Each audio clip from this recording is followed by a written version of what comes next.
Okay, we're fine to start. Good morning, everyone, and welcome to another episode of the Crypto Hour. Today it's Friday, the 22nd of May. So let's go straight into it. Let me start sharing my screen. Um, and we'll have a look at what went on during the week. As you're aware of, kind of during the week in terms of macroeconomic events, so it's still been dominated by one, it's like fear about inflation. They are trying to resurface, and very vocally, for example, the Australian Central Bank has voiced worries about about these pressures, inflationary pressures on the economy, with a very strong possibility that they are going to raise interest rates again very soon, and maybe. So at the moment you can see the Australian dollar is the one with the highest interest rates at the moment, 4.35%. This could go up even another 0.5%. So not only that, but also the US, the interest on the long-term bonds is at the highest it's ever been since 2007. So we are talking about over 5% on like 30-year bonds right now. So that means that has again a very strong pressure on the housing market, because the 30-year bond rate is what is used really in the US to set mortgage rates, because most of the house loans in the US are financed through kind of 30-year mortgages. Um, and um, and although there was some, it's still uncertain, the news that we hear from Iran, so are they going to finalize an accord or not? That remains to be seen. But so far, in terms of economic news and numbers, what we've had through this week is not very much. Excuse me. We can see we had some CPI figures from Canada, which actually below expectation, economic inflation, consumer price inflation from the UK as well. So slightly below expectation, was still at elevated levels at 2.8% year on year. And in terms of kind of the US, so there isn't been much. The only thing that we've had is like the usual unemployment figures that came in yesterday.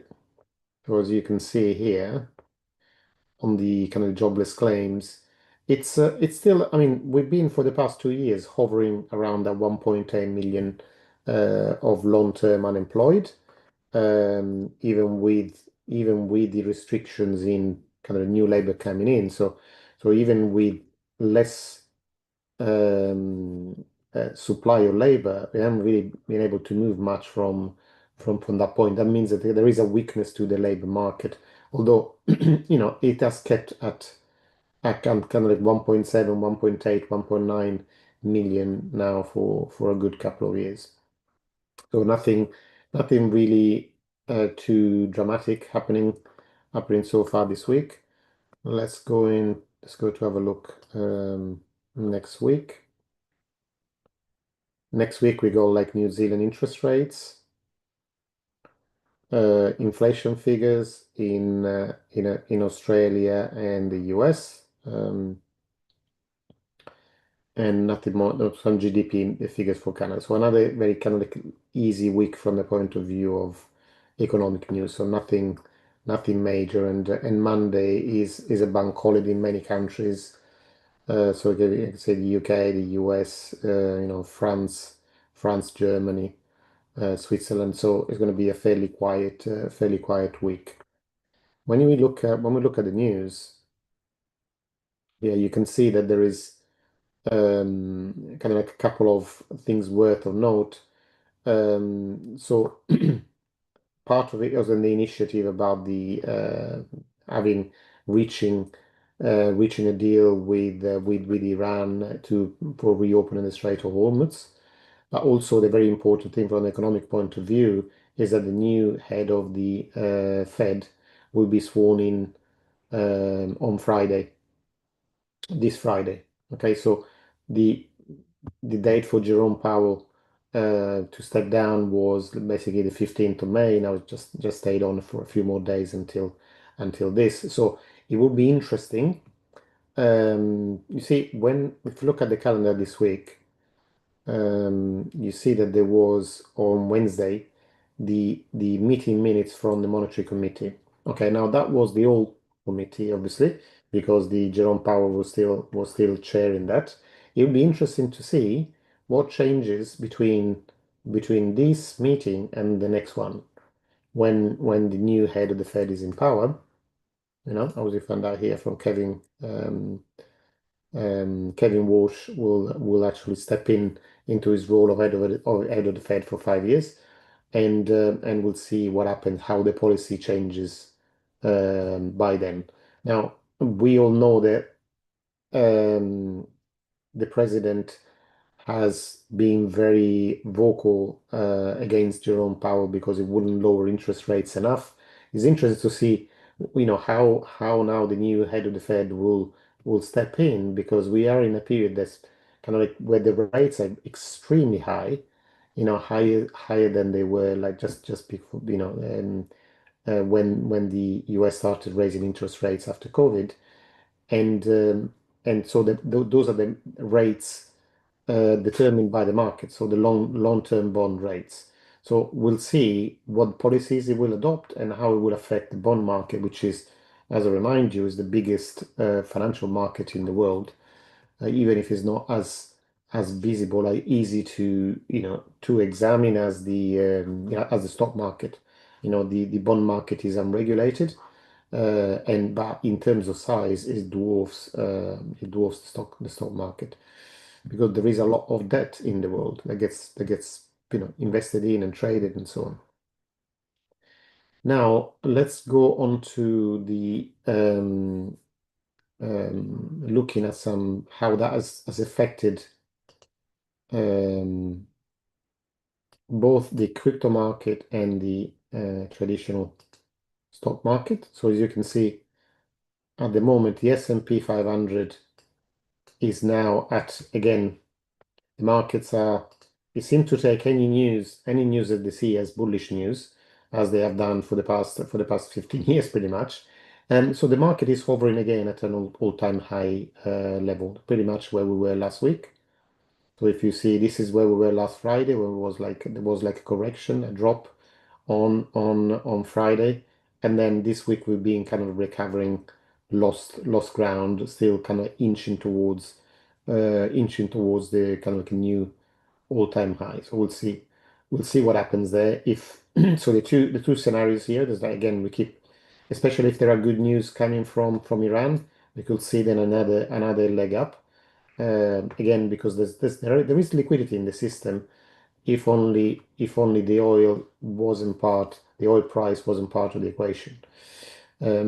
So if there is like good news from Iran, we're probably going to see another leg up and create a new all-time high. Otherwise, there is uncertainty. We could see kind of like a double top forming with a slightly deeper connection move down, which will take us probably, if we measure this.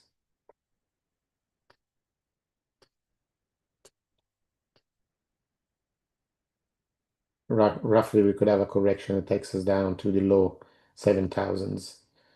So it wouldn't be anything drastic, like around 6% correction, which would be pretty normal at this stage. So those are the two potential moves, depending on which side you want to sit. It's completely down to you, but this is what could happen at the moment. At the moment, the market is trying to be excited, put it that way, but still cautiously, because there is a lot riding on political pressures in the market. Okay. Now let's see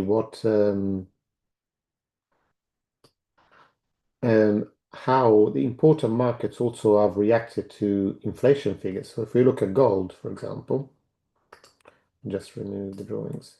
So if we look at gold, obviously gold, it's highly dependent on, it reacts highly reactive to interest rates. So generally speaking, the higher the interest rates, the less incentive there is to buy to buy gold, because people think, gold obviously doesn't pay anything in terms of yield, where people could just buy a bond at the moment and secure like 5.5% interest with relatively low risk. So the high interest rates, high bond yields, long-term bonds as an effect in gold, and we saw this as the stock market has gone up.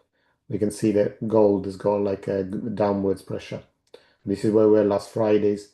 So there was a drop here as there was in the stock market,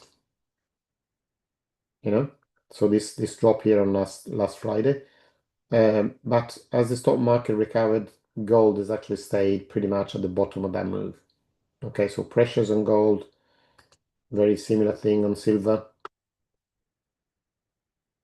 So silver is now, reacting though to a kind of like demand zone here, but it's still pretty much at the level where it was at the end of last Friday.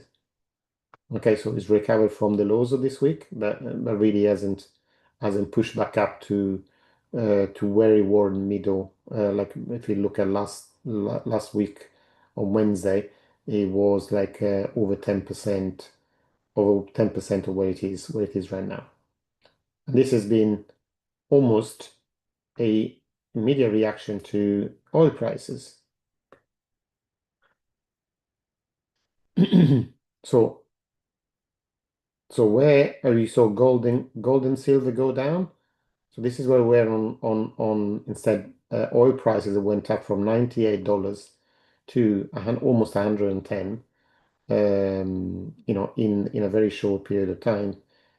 This is where we were last Friday, 15th of May. Price has gone, all the way up from 103 to 109, and then as it looks like there may be an agreement, is dropped right back to almost to below 100, and now is back at about 101, 102. So these are all very closely connected. Price of oil, price on gold and silver, and also obviously Bitcoin is not an island, so it will have some effect on Bitcoin as well. So this is where we were last week. Okay, and as I discussed with you last week, there's a couple of where is my SMA has disappeared. So let me just bring it up. Sorry, just give me a second. So we got simple moving average there. We'll change the settings to a 200-day moving average. Okay, so we can see from if we just zoom out. So obviously you can see that the dominant move since October last year has been a downward move.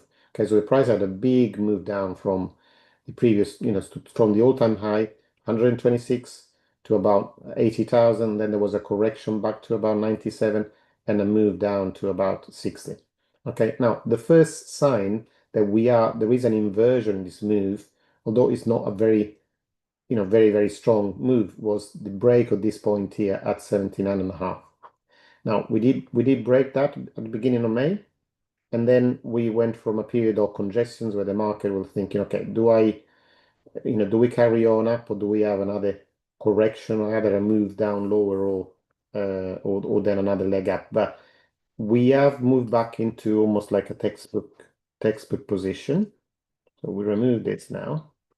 Is not relevant anymore. This also happened, as you can see, as we tested the 200-day moving average, which is, I'm not really keen on having lots of squiggly lines on my charts, but this is something kind of a long-term average that a lot of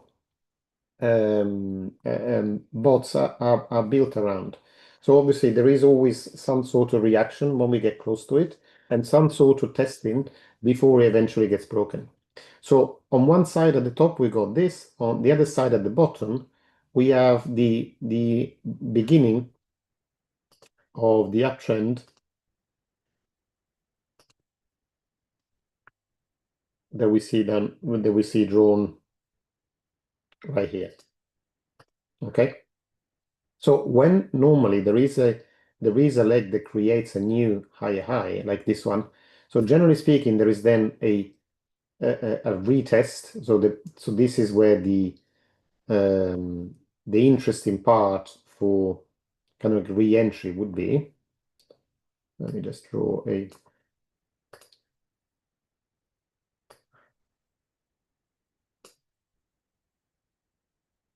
what we call the sweet spot. So in this sweet spot, we go and find out generally a zone that supports this narrative, because at the moment there is an uptrend forming, although it's kind of weak compared to the downtrend that we had that touched the bottom in here in the beginning of February. But still, at the moment, if this uptrend is got to continue, it means that the price will bounce up without breaking this point here. Okay, at about the high 74s, almost 75,000. And this one at the bottom is the daily zone, which at the moment the Bitcoin price seems to be reacting. Okay, so it did touch this area, which is started about 76.3, and it now moved back to about 77.5, 78. So if this ends up working, then the expectation is that we then have a similar move to this one.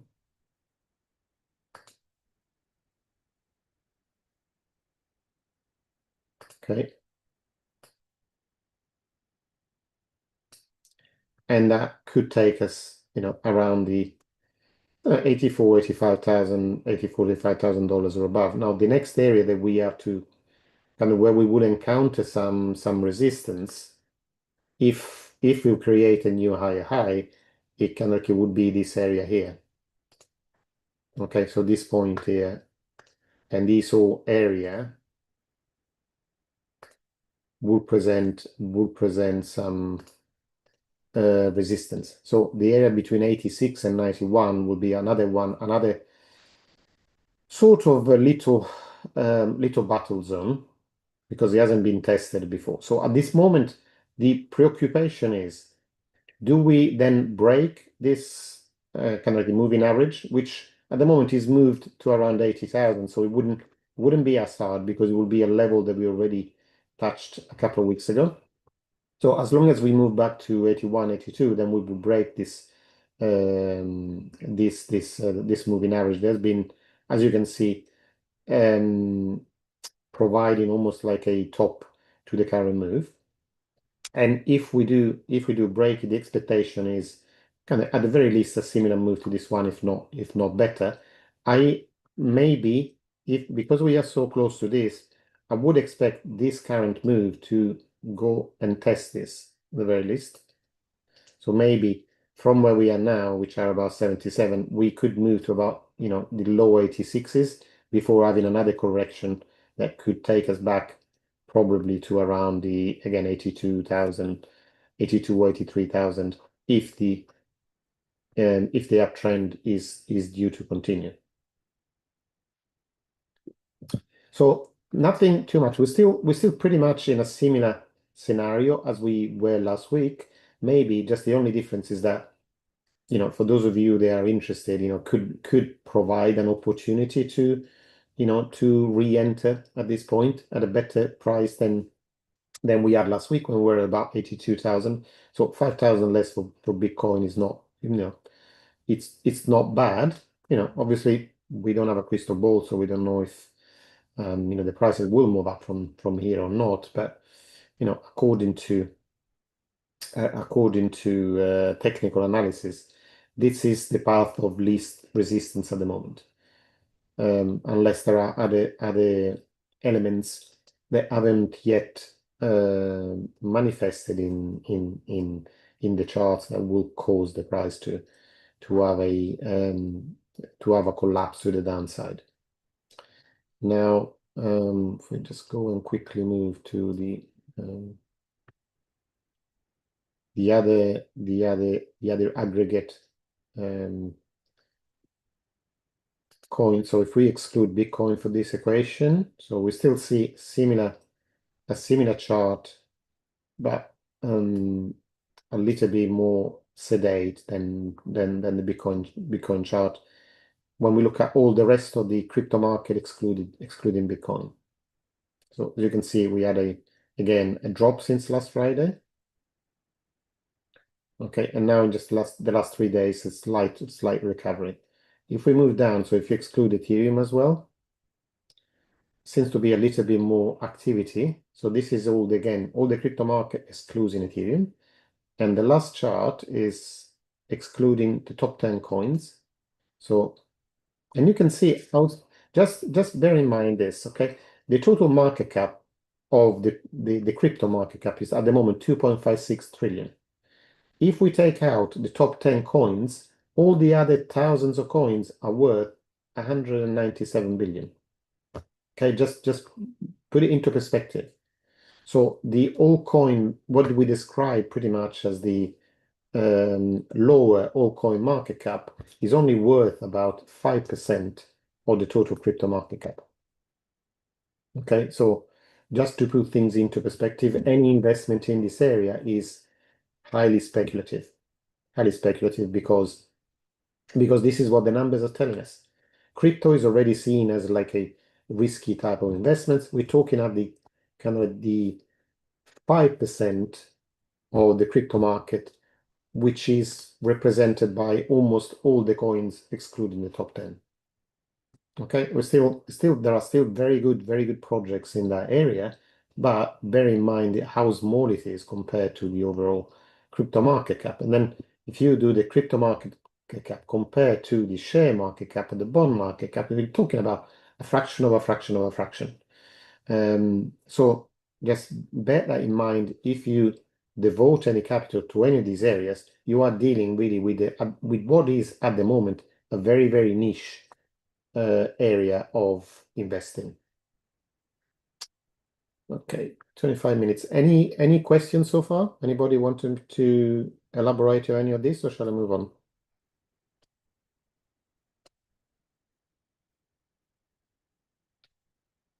I'll have a sip of coffee while I am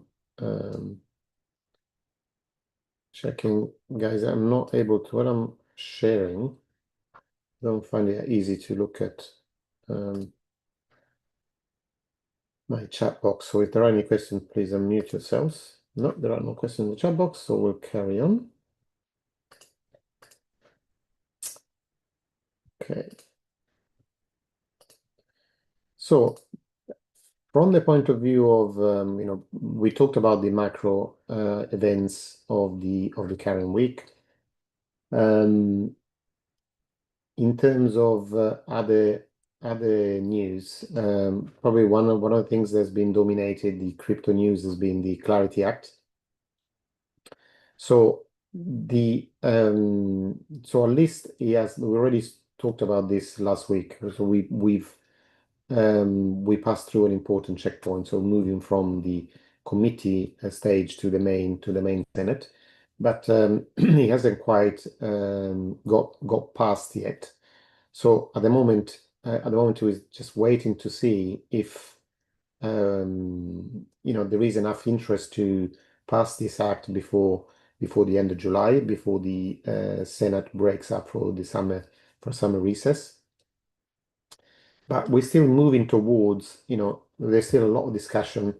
They will establish a framework for crypto, for stable coins, for DeFi, and for tokenized assets. So obviously, the biggest moves are going to happen after this bill is passed, because at the moment it's still uncertain exactly what form it will take.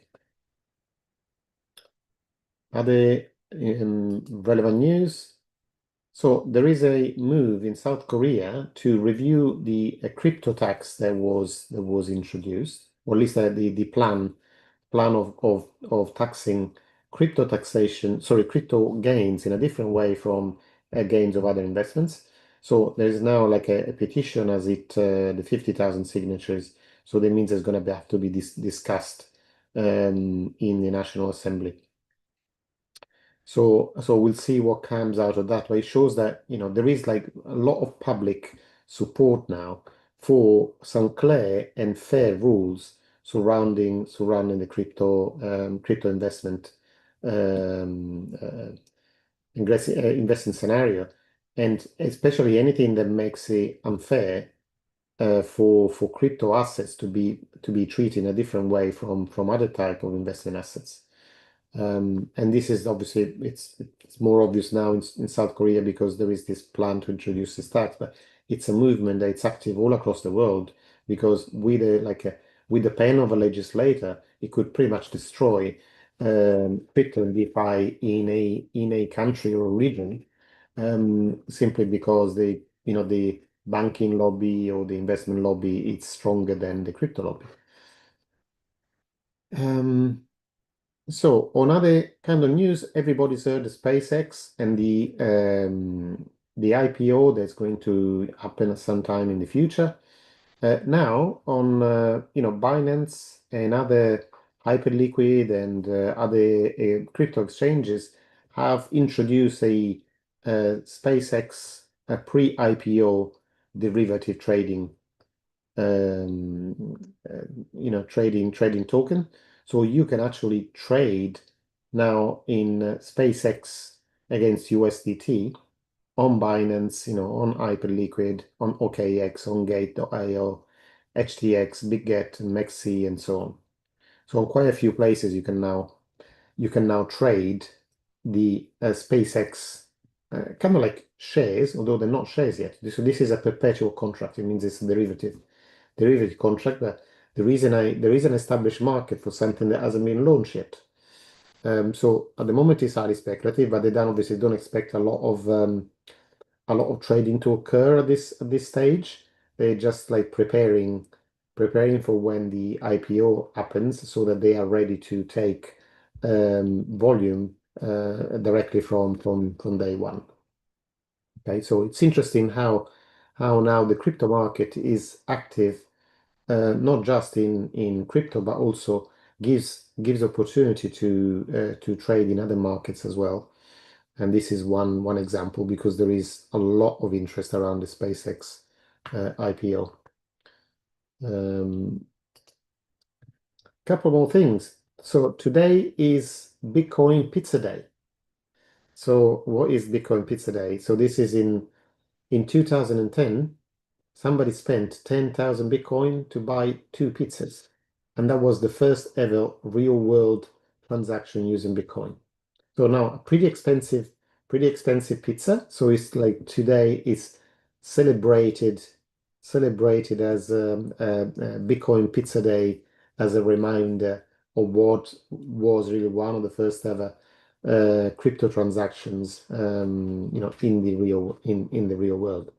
So, if you want to take part in this, just like remember to order a pizza today, and you can like toast the app then and have a happy Bitcoin Pizza Day and join the crypto community in celebrating this special moment. And obviously, I wouldn't want to be the person that actually spent the 10,000 Bitcoin, but that's a different matter. So this is what. Okay.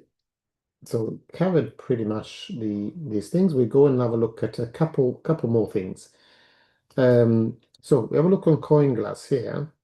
This is the crypto fear and greed index. So that was, a few weeks ago.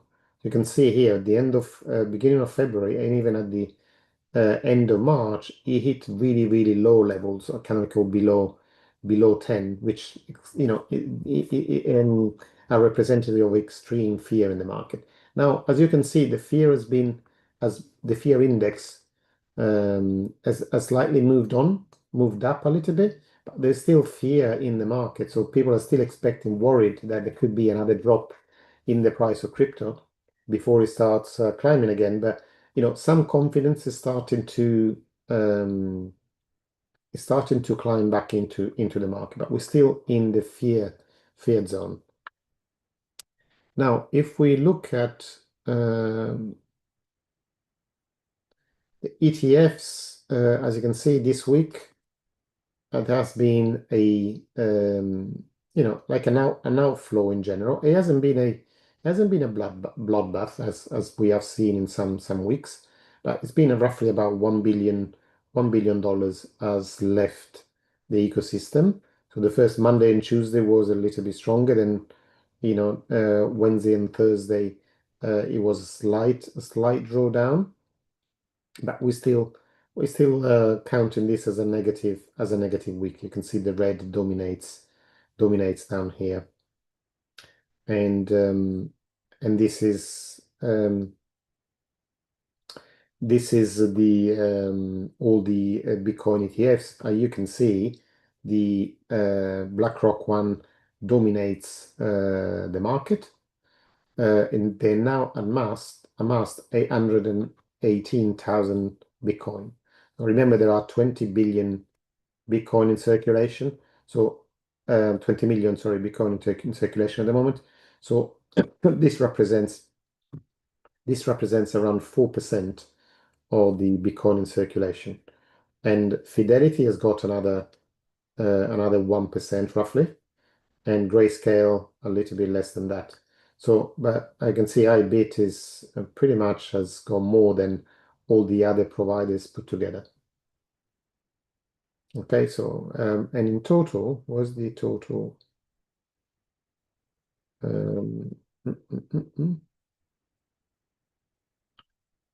So if we see the total in Bitcoin,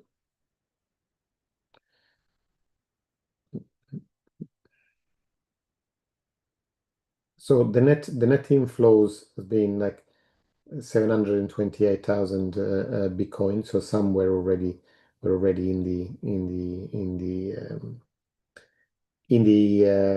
trusts, like in the Grayscale trust.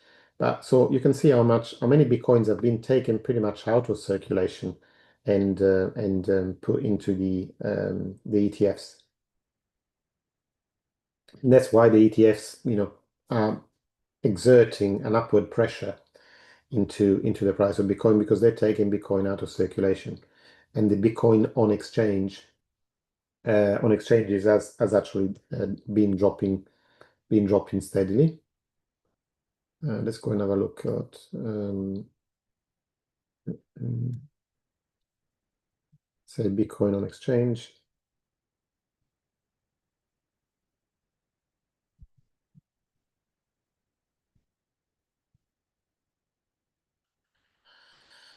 I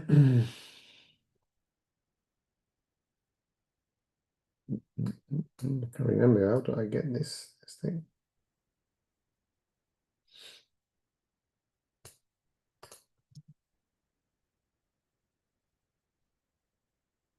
I've got a blank mind at the moment, guys. If somebody remembers how to get the BTC on exchange, I'll be grateful.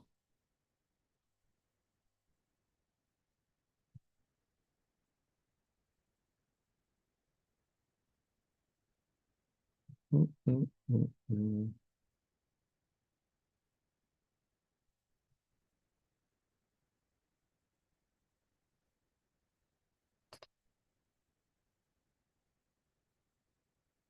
No, we can't get rid of that. Okay, no worries. No worries. At some stage, I will remember um, how to get the chart. So at the moment, the realized price, as you can say, it's been steady at around 54,000. So it got up to about 56 at one point. At the moment, is being steady at about 54,000. And that's where it stayed for a few weeks. That's okay. Jonathan, great. So Jonathan actually posted the balance, Bitcoin exchange balance, but this is for the. If you scroll down, I think the charts are underneath. Okay, there we are. Yeah. So we can see here on the chart. Let me see if I can make it any bigger.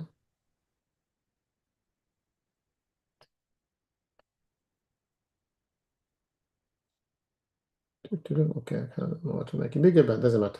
So if you can see on this chart, with the green area represents the amount of the balance of Bitcoin on exchanges.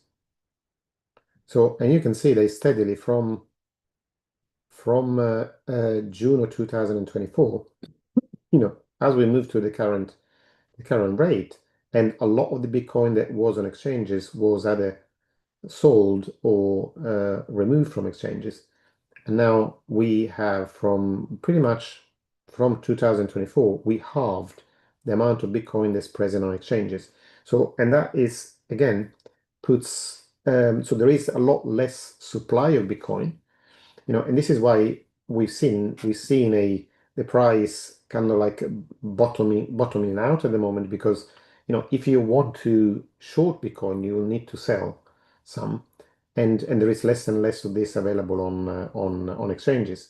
So unless owners of Bitcoin actually deposit their Bitcoin onto exchanges to sell, it's pretty difficult to find more Bitcoins to sell. So this is another element that we normally keep an eye on to see, because if there is like a selling pressure on Bitcoin, you will see this amount going up, because it needs to be deposited before it can get sold. So at the moment, as you can see, the selling pressure has just eased off, and the level on exchanges has became pretty regular. And you can see here the two lines. The green line has like flattened out, and the yellow line that represents the Bitcoin price has started climbing again, because it's basically there is less selling pressure. That means that there is more room on the upside than there is on the downside. Okay, so most things have been covered. So let's now stop sharing. And let's see, let's chat about a few things. What would you like to, any questions or anything that you guys would like to talk about?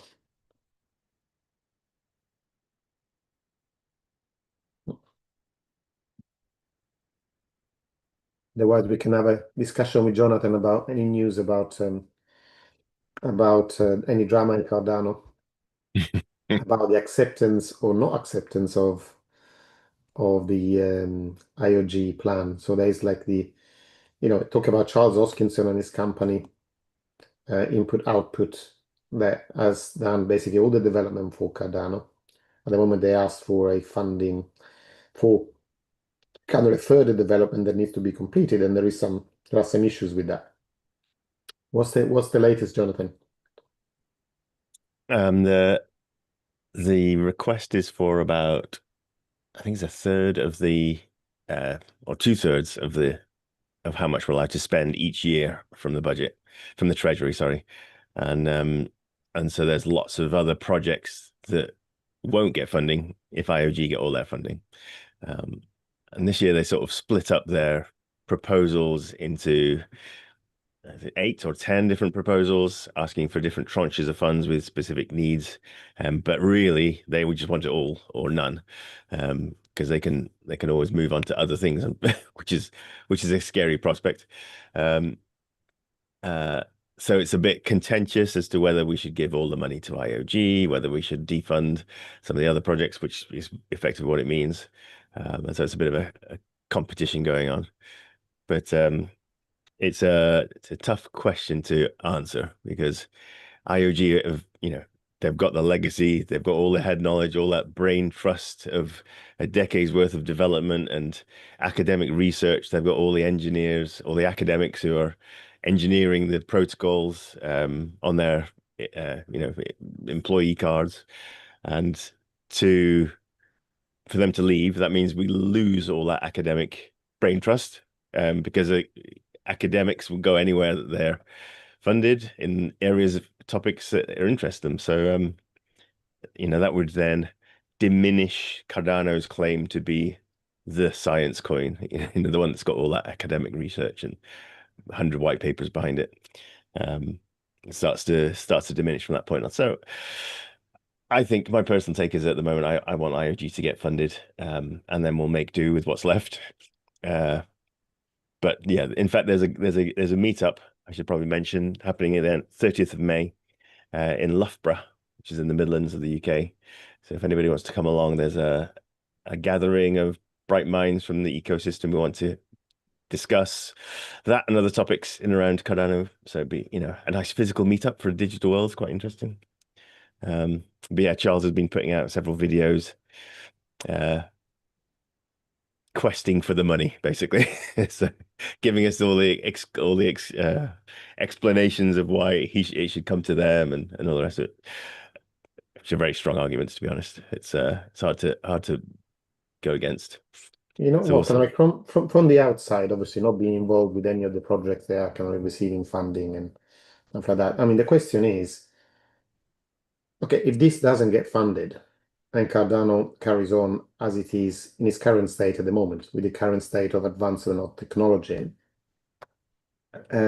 what would that mean for all those projects that are receiving funding anyway? They're trying to do stuff on Cardano. Will they succeed with the current technological setup of the base layer, kind of the infrastructure layer, or do they need these developments that IOG are working on, and they're almost there in terms of finishing the work. Do they need that work really to succeed and to prosper? Because that's the question. So you're almost like you're shooting yourself in the foot if stop the development at the current point because you want to develop a product, and even when you develop the product, it's not good enough because nobody's using the infrastructure. Yeah, and there are, significant things that all the other chains who are plowing their treasury into development Mm. and progress, they'll start making those gains on, Cardano's advantages in the security and stability and quantum resistance and all the rest of these Yeah. things. Um, and Cardano won't gain the speed advantage that we need from the scaling layers like Laos. And it becomes a step back in the market rather than progression forward.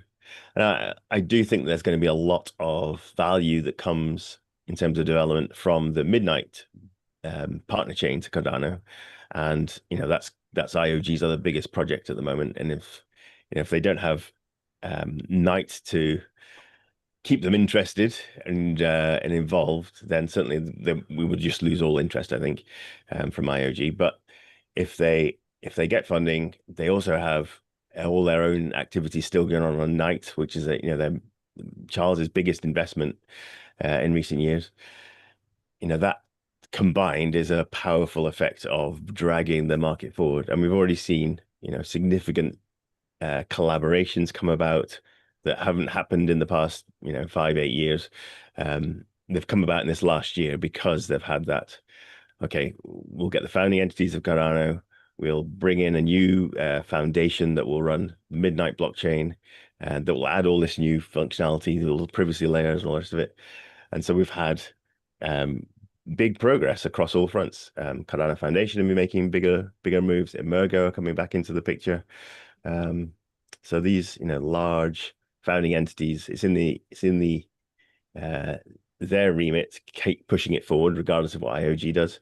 IOG will drag it forward at a faster pace, and we've seen them do it with Midnight in particular. The Midnight Foundation's absolutely blitzed it this last 6 months, so they can do it if left to their own devices. Uh, so they're better inside the house than they are outside, that's for sure. Yeah, Cardano is bigger than IFG now, but they still are the mainstay, I would say. yeah, kind of like it would be nice as anybody come in with an alternative proposal so to develop any of this. So if the IOG proposal was rejected completely, so has anybody else said, well, you know what, we can do this, we can push this forward, we can take it to the next step, we can deliver layers. So that's the question. Is there anybody else who's got that capabilities to be able to do that? I mean, there are other scaling layers other than Laos. Laos is like the moonshot. It makes Cardano as fast as Solana with the security of Cardano, which is just market dominating, really, especially when it comes back to the bull again. But we've got alternate scaling solutions like Midgard, which is another layer two. We've got Hydra heads, which you can run extremely fast, 1 million transactions per second, but it's for an exclusive set of participants. They do get their trust layer back from the Cardano Prime um, blockchain itself. But all these are sort of piecemeal. They're not accelerating the layer one itself, which is where real value seems to come in terms of speed. That's why Solana has done really well. So having that for Cardano would be ideal. We've got alternate nodes. So Cardano to date has only had one piece of software that the whole blockchain uses to validate blocks. And on other blockchains that has been diversified. So Ethereum's got several. On Cardano, we've only had one, which is IOG's Haskell node. But in fact, now we have an alternative node built by a community team, Blink Labs, who are great. I met them a couple of years ago in Toulouse. Top-notch developers, done a lot of work with Google in the past. And they've built an alternate node using the language Go, and that is now minting blocks, validating on the Preview network. Yeah, Preview networks. So that's an indication that we do have alternate nodes coming on. They are the core mainstay of the blockchain. So there are alternative providers who can deliver the same sorts of technological advances as we've got at the moment. It's that innovation layer above and beyond, where the academic research and that long history of working with the technology is really valuable, though. So certainly we can replicate what we've got, we can improve, we can shore up what we have, but to drive it forward, I think we still need that big spend, that big powerhouse, the big brains that Charles has gathered around him. So that's where we'll see how this ends up. It's an interesting thing because it brings forward the issues about decentralization. So it can be good, it can be bad. Especially with kind of like when you have to take what is a business decision, and many people have never taken business decisions in their life. They are voting for these things, so they don't know. They see the big numbers and they get scared. Oh my God, we're spending all this money. But I'm thinking that in business you have to to speculate, to accumulate what is called. So you need to risk the money first to reap the rewards afterwards. And if you don't do that, then there's nothing afterwards. You can't gain anything without investing. So it'll be interesting to see what happens. Now there's a question from David, like any thoughts of Ton as an investment? David, now why are you looking at Ton and in particular? We can discuss here. I know that Ton is connected with the Telegram network. But just what's your view on it, and why have you set your eyes on Ton in particular? It was presented to me on Wednesday night in another group as a possible altcoin to look at investing in. And then literally today I got paid by a client who requested if they could make a payment to me using Ton. And I figured that's a bit of synchronicity. That's a bit of synchronicity. Where did that come from? So I thought, oh, why not just pay me in Ton and I'll hold a little bit. But I don't know much about it, so that's why I thought I'd ask the question, because it's only just come across my desk, so to speak. Okay, yeah, sure. So basically, Ton is the Telegram token, the Telegram app token. So anything good and bad is connected to Telegram. So almost like an investment in Ton is an investment in Telegram. If there is a problem with Telegram, there's a problem with Ton. So the good thing about it is the Telegram community. Obviously, there's several 100,000 users on Telegram. So that's good about it. What's bad about it is the Telegram community. in the sense that the Telegram app has been banned before, has been sued by the SEC, has been banned in certain countries. So if that happens, then what happens to the token in those countries? So it's very closely connected to Telegram. Then the token has got its, you can go and read about innovations. Yes, it got things, it got some integration and make it very fast, etc., etc. But in terms of as a business in itself, it's a bet on Telegram, basically. Let's do it down. So if you believe in Telegram, then that can do very well. If you don't, then something happens to Telegram, that's the same for the token. So it's like pretty much, I'm not saying a single use token, because obviously a token is just not used for Telegram. It can be used, for anything, but the strength of it comes from that. And also there's another vulnerability in a way. There is the number of tokens that get released.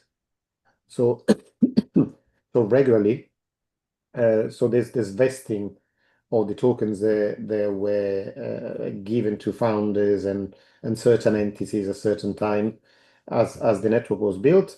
And a regular basis, they release basically millions of tokens into the market. When that happens, obviously the price tends to dump because when people have got something to sell, some people sell it.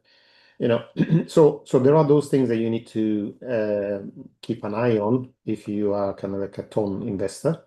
But it's basically the way I see it, to keep it simple, is an investment in Telegram.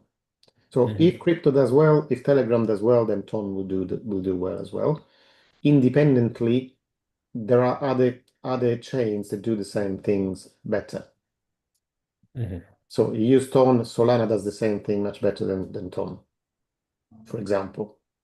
If you go on speed and frequency, you got, in terms of cheap transactions, which one of the things that Ton also prides itself on.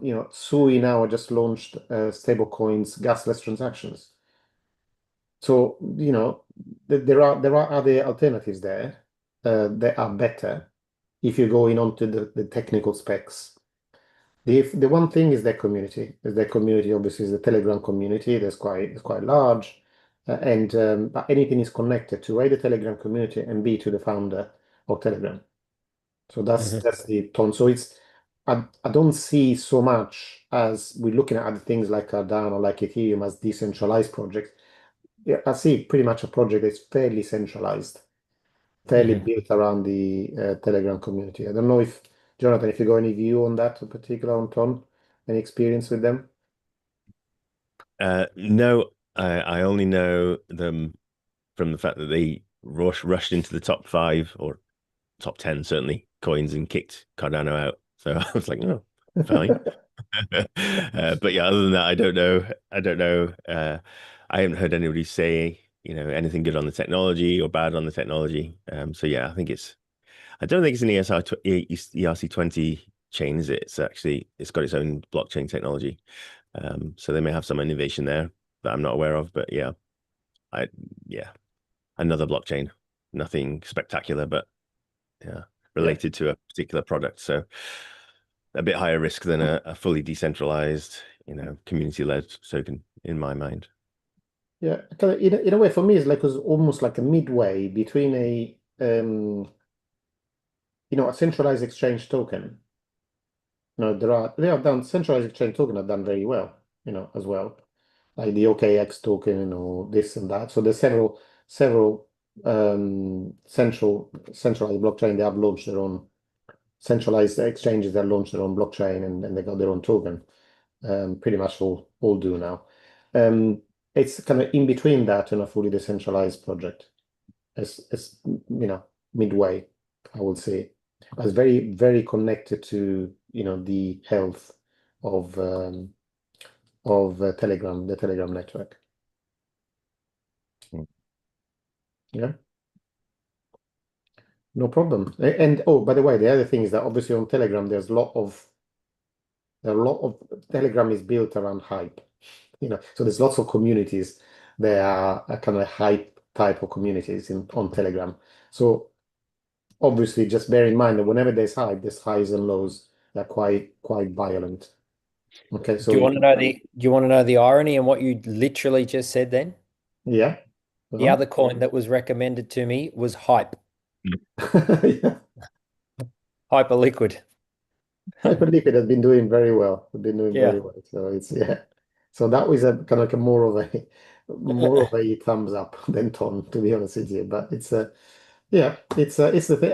As I was discussing before, kind of all of these coins are kind of like a fraction of a fraction of a fraction of a market.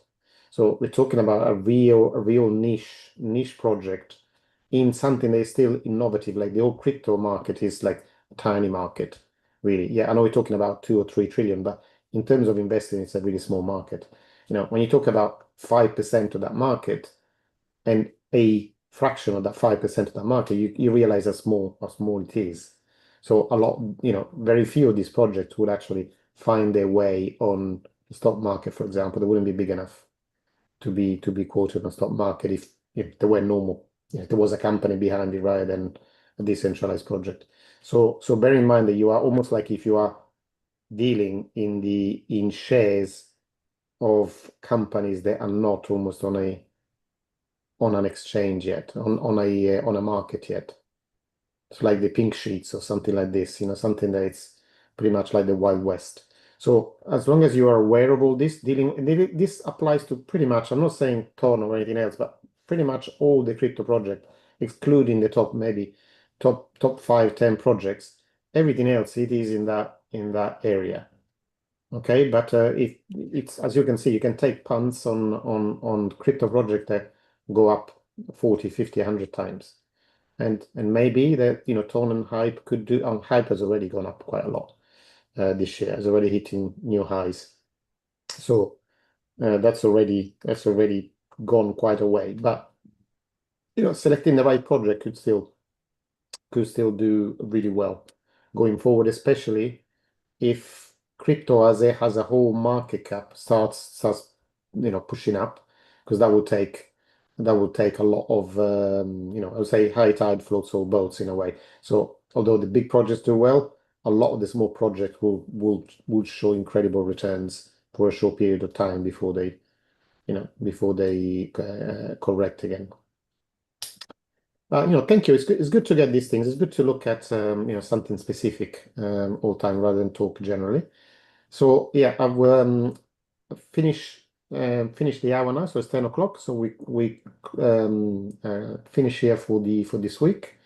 And again, be here now next week at the same time, same place. You can also, if you're in the AIW community, you can go onto the website to get the link and click on the link right there. And remember that Jonathan runs his Cardano-based Q&A questions right after this. So I would encourage everybody to attend that if you can as well, because it will tell you what's going on inside of the Cardano community. An example of what can happen in any ecosystem. Obviously, one of these crypto projects. Okay, so have a fantastic weekend, everyone, and I will catch up with you next week.